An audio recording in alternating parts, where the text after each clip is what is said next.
ఇంకా తక్కువ వాళ్ళని తక్కువ అంచనా వేయడానికి అవకాశం ఉందా? లేదు, బట్ ఎరోడ్ అయిపోయింది. అది పబ్లిక్లో కూడా క్రెడిబిలిటీ పోయింది.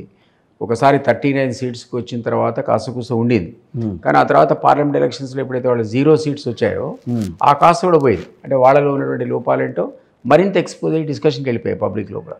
సో ఇంత త్వరగా అది రికూప్ అవుతారా అన్నది ఒక పెద్ద క్వశ్చన్ మార్కే. మీకు ఇమ్మీడియట్గా వచ్చేది స్థానిక లోకల్ బాడీ ఎలక్షన్.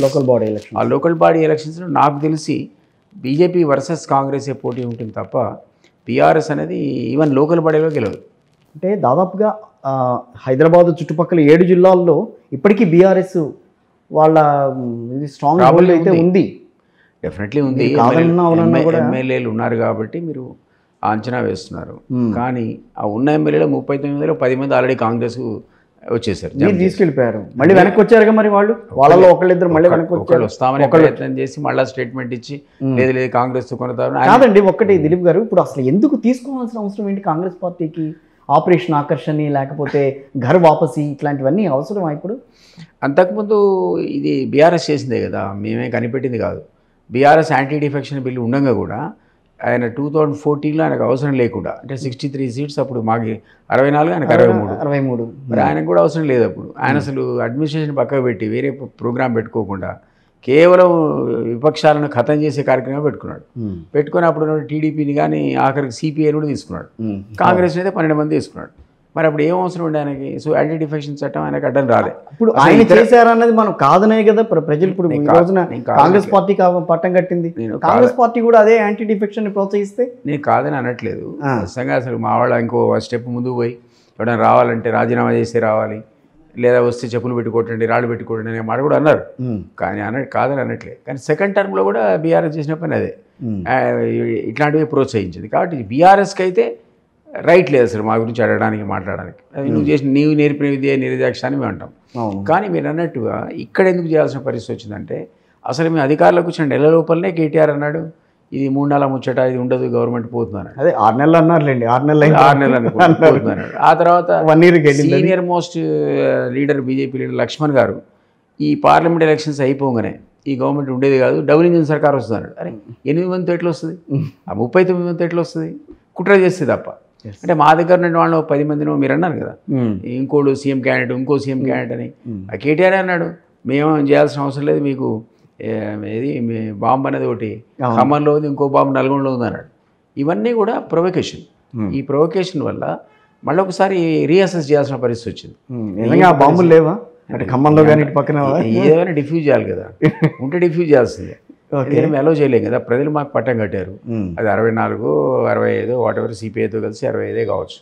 ఈ సీట్లు కన్సాలిడేషన్ కోసం మేము కంపల్సరీ వాళ్ళని తీసుకోవాల్సిన పరిస్థితికి నెట్టివేయబడ్డాం. అది సీఎం తప్పనిసరి పరిస్థితిలో గేటు తెలిసా అని చెప్పి. సీఎం చేతిలో 34 మంది ఎమ్మెల్యేలు ఎప్పుడూ కూడా ఉంటారు. ఒకవేళ గవర్నమెంట్ కనుక కాంగ్రెస్ పార్టీ కనుక మమ్మల్ని కాదని అనుకుంటే సీఎం తనంతట తానుగా మళ్ళీ గవర్నమెంట్ ఫామ్ చేసే విధంగా ఆయన గత కాంగ్రెస్ పార్టీ చరిత్రని తిరగరాసే విధంగా ఆయన చేస్తారని చెప్పి కొన్ని కథనాలు అయితే వచ్చినాయి. అంత పాసిబిలిటీ ఉంటుందని అనుకోను. 34 మంది ఆయన చేతిలో లేరా? ఇంకా ఎక్కువ మంది ఉండొచ్చు. ఇక్కడ ఉన్న బ్యాచ్ అంతా ఆయన దగ్గర ఉన్నారని లెక్కేయాలి కదా. అంతే కదా మరి. Unless otherwise proved. వేరే ఎవడైనా మేము ఒకనొక పరిస్థితుల్లో ఏదైనా కాంగ్రెస్ అధిష్టానం రేవంత్ రెడ్డి వద్దు అని అంటే కనుక ఆయన దిగటానికి కూడా ఒప్పుకోకుండా, ఆయన దిగటానికి అదే అలాంటి సిచ్యువేషన్స్ రానియకుండా ఆయనే మేనేజ్ చేస్తాడని చెప్పి వాదన అయితే బయటకు వస్తుంది. నిజంగానే అంత ఈజీ అయితే కాదండి. అందులో భాగంగానే అటు పక్కన ఉన్న తెలుగుదేశం పార్టీని మళ్ళీ ఇక్కడ జవసత్వాలు నింపుకునే విధంగా వాళ్ళని ప్రోత్సహించే విధంగా ముందుకు వస్తున్నారు. ఏం ప్రోత్సహిస్తే ఎప్పుడు సంగతి అది నెక్స్ట్ 5 years తర్వాత వచ్చే వ్యవహారమే కానీ ఇప్పటికిప్పుడైతే రివ్యూ కాలేరు కదా. సో అంత ఆస్కారం ఉందా వాళ్ళకి, అంత అవకాశం. తెలుగుదేశం పార్టీ ఇక్కడ కూడా రావాలని ఉవ్విళ్ళు ఊరుతోంది కదా. మళ్ళీ తప్పేముంది, ఏ పొలిటికల్ పార్టీ అయినా గతంలో ఉన్న పార్టీ కాబట్టి. మీరు తెలంగాణ వచ్చిన తర్వాత 15 మంది గెలిచారు వాళ్ళు. తెలంగాణ వచ్చిన తర్వాత బిల్లు ప్రవేశపెట్టబడి రాష్ట్రం ఏర్పడిన తర్వాత ఎలక్షన్స్ వస్తే ఎవరు ఊహించని విధంగా 15 మంది గెలిచారు ఇక్కడ టీడీపీ వాళ్ళు. అంటే తెలంగాణ ఉండగా కూడా అక్కడ స్కోపు స్పేస్ ఉండిందన్నమాట. కానీ తర్వాత క్రమక్రమంగా వీక్ అయిపోయారు, అది వేరే విషయం. కానీ బీఆర్ఎస్ పాలిటిక్స్ వల్ల రకరకాల. సో ఆ స్కోప్ ఉందనుకున్నప్పుడు ఎవరైనా కూడా కాస్త కూస్త రివైవల్ కోసం ట్రై చేయడంలో తప్పే ఉంది. పొలిటికల్ పార్టీగా వాళ్ళకు ఉన్నటువంటి హక్కు అది, దాన్ని మనం కాదలేం. కానీ దాని మీద డిపెండ్ అయ్యి సీఎం యాక్టివిటీ చేస్తాడనో లేకపోతే 34 మంది ఆయన దగ్గర అనేది కరెక్ట్ కాదు. ఎంటైర్ బ్యాచ్ ఎన్ బ్లాక్ ఆయన కంట్రోల్నే ఉన్నది ఈ పూటకి. అది కాకుండా అదనంగా ఇంకో 10 మంది చేరారు. మీరు చూసారు కదా చేర్చుకున్నారు. డెఫినెట్లీ చేర్చుకున్నారు. మేము చేర్చుకుంటాం కూడా. ఇంకో 16 మంది వచ్చేంత వరకు మా ప్రయత్నాలు కొనసాగుతాయి. ఎందుకంటే ఆ 26 మంది వస్తే 2/3 మెజారిటీ వస్తుంది. మాకు ఆ పార్టీ లేదని డిక్లేర్ చేయడానికి అసెంబ్లీలో అవకాశం ఏర్పడుతుంది. సో ఆ దిశగా మా టార్గెట్ ఉంటుంది. కానీ ఈ అన్ని విధానాల వల్ల ఒకటైతే తెలుస్తుంది, యాంటీ డిఫెక్షన్ లాని అందరూ కూడా పరిహాసం చేస్తున్నారు అన్న విషయాన్ని దేశవ్యాప్తంగా చేస్తున్నారు. ఒక మన రాష్ట్రం అని కాదు కదా. గతంలో కేసీఆర్ చేశాడు, మనం చేసాం. మహారాష్ట్రలో అదే జరిగింది, గోవాలో అదే జరిగింది. యాంటీ డిఫెక్షన్ అనేది ఎక్కడ ఇన్ టోటో ఇంప్లిమెంట్ అవుతుంది చెప్పండి? ఎక్కడా జరగట్లేదు. మీరు యాంటీ డిఫెక్షన్ మీద పిటిషన్ స్పీకర్కి ఇస్తే అది రిజల్ట్ వస్తుందని మీరు అనుకోకపోయినా కదా ఈరోజు బీఆర్ఎస్ కోర్టుకు పోయింది, హైకోర్టుకు పోయింది, రేపు పొద్దున సుప్రీంకోర్టుకు కూడా పోతాడు. అదే అడ్డంగా పెట్టుకున్నారు వాడు. ఎందుకంటే మేము రేపొద్దునే జడ్జిమెంట్ వస్తుంది, కోర్టు ఇస్తుందని చెప్పి మిగిలిన వాడు పోకుండా ఆపుకోగలిగారు. వాడు అదొక వెపన్ లాగా వాడుకుంటున్నారు.